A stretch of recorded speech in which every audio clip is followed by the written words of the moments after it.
a commencé sur Instagram. 9e partie. Tu aimes mes histoires? Abonne-toi à mon compte Couronnée Écrivaine. Regarde là, maman. Regarde derrière cette porte. Il a ramené sa traînée ici. Je vais te refaire ton portrait, espèce d'idiot.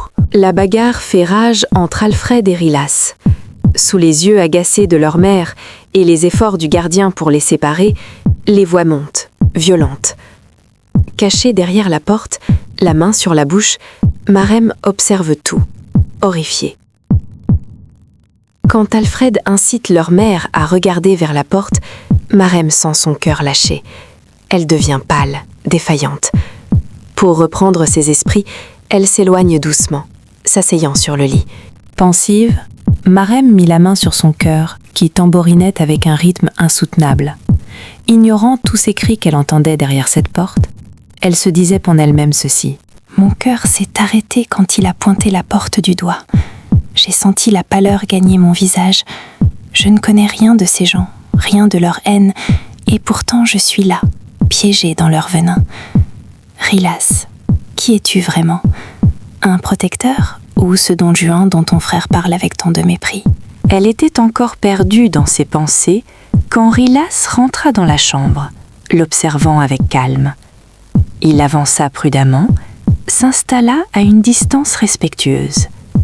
Elle fuit son regard, mais il finit par lui prendre la main qu'il posa dans la sienne. « Tu n'aurais pas dû voir ça. Ce n'était pas ce que je voulais que tu retiennes de notre soirée. Je suis désolé, Marem. » Ce sont des choses qui arrivent. Je ne t'en tiens pas rigueur.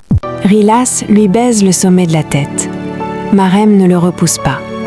Pourtant, au fond d'elle, son cœur lui hurle de fuir, de prendre ses jambes à son cou loin de cette réalité.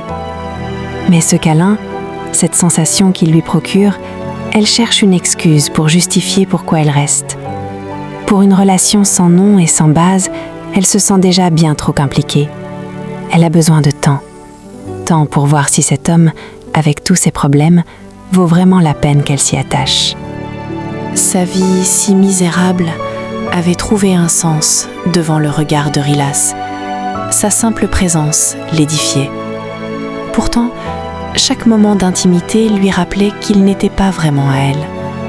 Allongée sur le côté dans son lit, elle semble ailleurs. Les propos de Rilas n'ont rien de rassurant. Serait-il capable de la trahir? Elle l'ignore, mais elle a peur. Peur d'être à nouveau écrasée par la vie, par cet amour qui la submerge. Elle est sûre de son choix. Mais lui, l'est-il autant qu'elle? Marem sent qu'elle est celle qui a ouvert son cœur la première.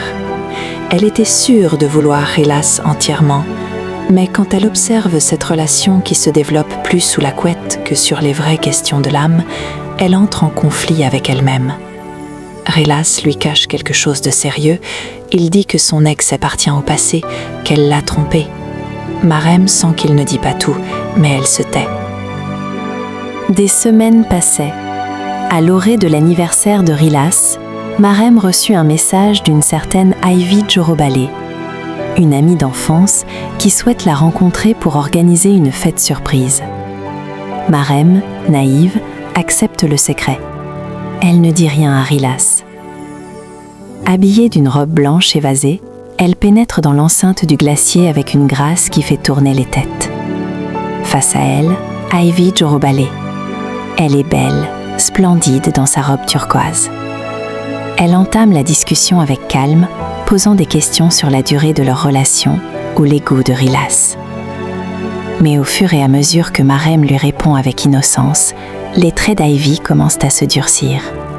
Chaque détail que Marem confie semble creuser un sillon de colère sur le visage de cette amie si sereine. Elle se quitte sous la pénombre de cette nuit, qui sait déjà quel orage cette rencontre va déclencher. À suivre.